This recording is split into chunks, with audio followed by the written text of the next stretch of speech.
Olá, minhas queridas e meus queridos aqui do Gran Cursos Online. Vamos para mais um momento Gran Dicas de Direito Constitucional. Para quem não me conhece, eu sou Kiara Ramos, sou advogada pública e essa dica vai para você que está se preparando para os concursos da advocacia pública. Estamos falando sobre os princípios, sobre os postulados de interpretação da nova hermenêutica, a hermenêutica constitucional. E agora vamos falar de um princípio extremamente importante, que é o princípio da relatividade, da convivência das liberdades públicas. A sua mãe já deve ter dito que o seu direito começa quando termina, quando começa o do outro.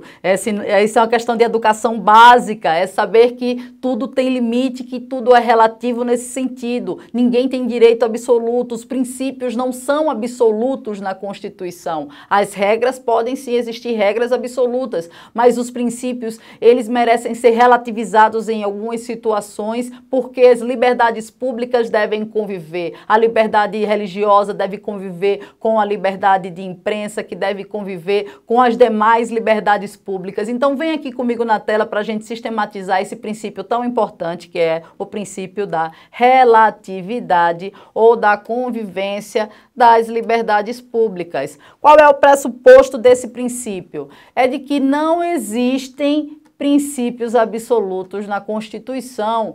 Não existem princípios absolutos, ou seja, para permitir que haja uma forma de ponderação, que eles possam ceder espaço um em relação aos outros para uma melhor convivência entre as liberdades públicas. Por isso tem que se reconhecer que os princípios têm que ser relativos, o que não acontece com as regras. Eu até trouxe dois exemplos aqui de regras constitucionais absolutas. As regras, elas têm esse caráter aí, mais de fechar a cadeia argumentativa. As regras tão importantes quanto os princípios, apesar de vivermos esse momento chamado panprincipiologia, da panprincipiologia na crítica de Lênin Streck, temos que reconhecer que as regras são tão importantes quanto os princípios. Mas regras, elas realmente têm um caráter mais de autorreferência do sistema e de consistência do sistema jurídico. E eu trouxe alguns exemplos de regras absolutas, como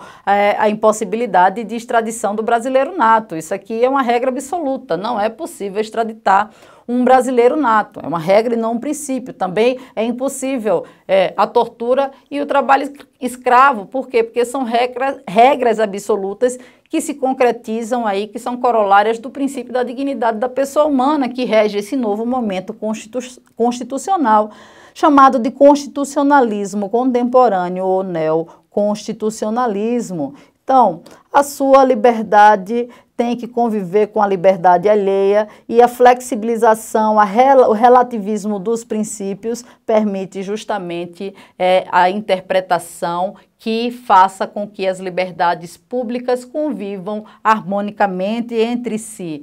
Então, gente, isso não é uma coisa fácil, vindo aqui comigo, não é uma coisa fácil de se realizar, essas ponderações e essas análises não são simples, mas é importante que você conheça cada um desses princípios instrumentais, porque estão presentes na maioria das provas para a advocacia pública. Fiz análise de provas anteriores e hoje 60% da prova não está no texto constitucional, 60% da prova é teoria geral da Constituição, é hermenêutica constitucional. Então se dediquem a isso e em breve seremos colegas. Um abraço, até a próxima dica.